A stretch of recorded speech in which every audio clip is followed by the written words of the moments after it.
The princes who vanished in the tower, a lost page of history. What if I told you that two royal children once held the future of England in their hands and then disappeared inside a stone fortress without a single confirmed witness? This is not a legend. This is not fiction. This is one of the darkest and most uncomfortable mysteries in European history. This is a lost page of history. In the year 1483, England stood on the edge of political chaos.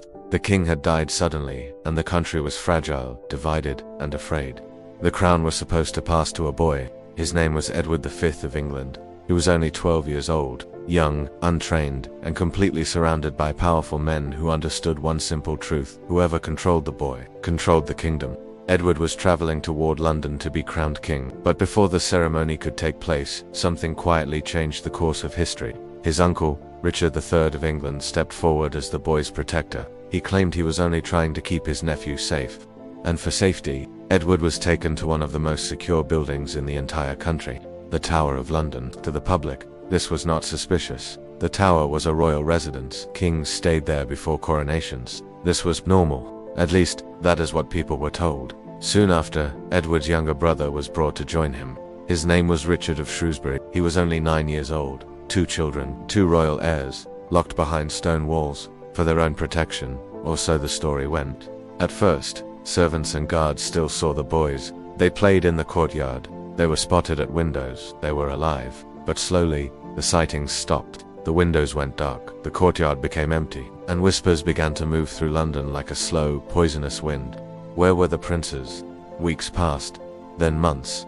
No public appearance, no royal message, no explanation.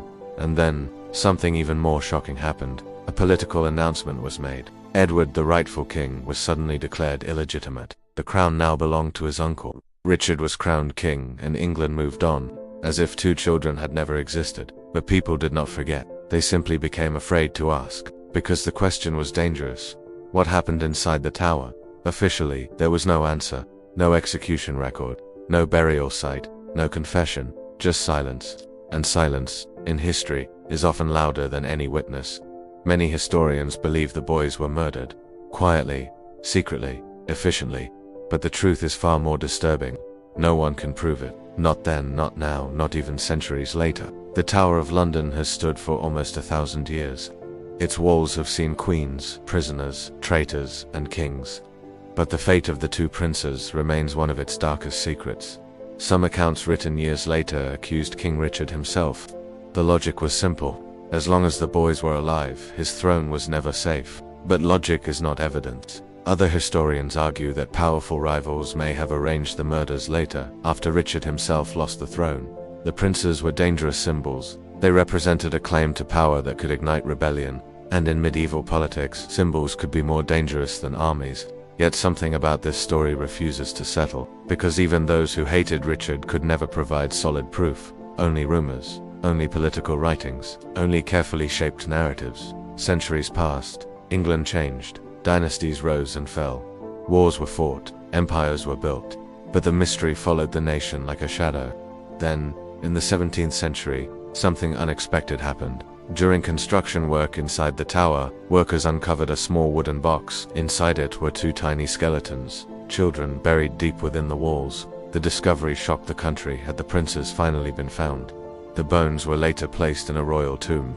But science, even today, cannot confirm their identity with certainty. No definitive proof, no final answer, only possibility. And that is what makes this story so unsettling.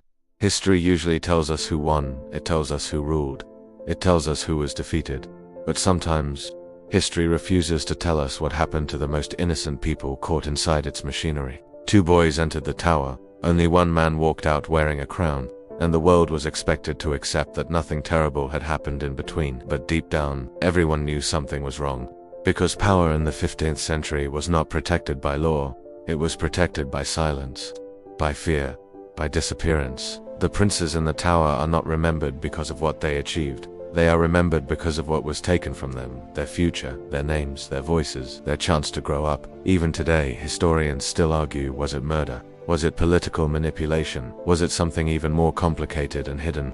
We may never know, and perhaps the most painful part of this story is that it reminds us how easily children can become obstacles when power is involved. Not enemies, not criminals, just obstacles. The Tower of London still stands. Tourists walk its stone paths. Cameras flash, guides tell stories. But behind those walls, there is a silence that no historian has ever fully broken. Two brothers went inside. A nation changed its king, and history closed the door. This is why their story belongs to lost pages of history. Because sometimes the past does not lose its pages in fire.